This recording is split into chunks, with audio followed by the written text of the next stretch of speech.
Welcome. VIVIRLIFE presents The Pain That Makes No Noise. My duty on earth was clear.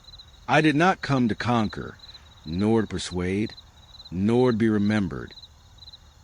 I came to serve creation to the best of my ability, to care for what was entrusted to me, and to leave it no darker than I found it.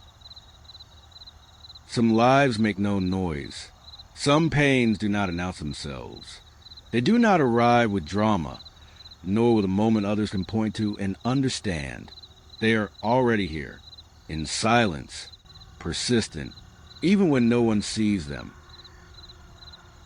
This is not a story of overcoming. There is no victory at the end of this. There is no transformation that makes the pain meaningful in the way the world prefers. This is a story of remaining. Some of us wake up already tired, not because we did nothing the day before, but because the body never truly rests. Pain works at night, in silence, faithfully.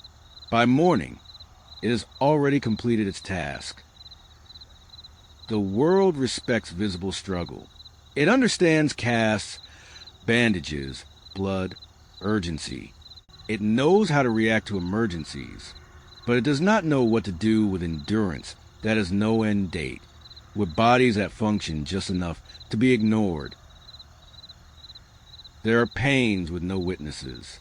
They happen behind closed doors, in slow mornings, in long afternoons where time stretches and nothing changes. There is no applause for that, nor enough language for it. So we learn to carry it in silence, not to be brave, not to inspire, but because there is no alternative. Slowness teaches things speed never will.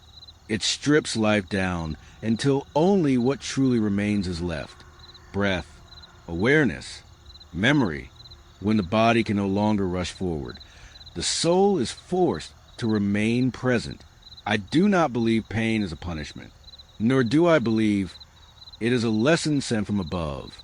I believe it is a condition of being human in a world that worships movement. The mistake is not disability. The mistake is a culture that confuses speed with value and productivity with dignity. A culture that only honors lives when they move fast enough to be useful. Some paths are not walked with feet. Some journeys are measured in patience, in waiting, in learning how to exist without disappearing.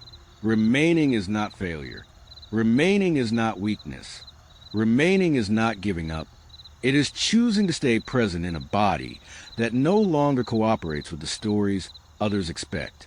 There are lives lived in silence that carry more truth than the loudest successes. Lives that do not shine, but endure. If you are still here, you do not need to justify it. You do not need to explain your pain, your pace, or your silence. Remaining is already a form of courage. The messages were delivered as intended. Not all were heard. Not all were received. But they were released into the world, in good faith and in truth. Now my task is complete. I sail on the breath from which all creation arises, returning what was borrowed, leaving behind what was learned. Let the good continue. Let life go on. Let creation remain in the hands that shaped it. Thank you for your support. Subscribe and follow the journey. Be safe.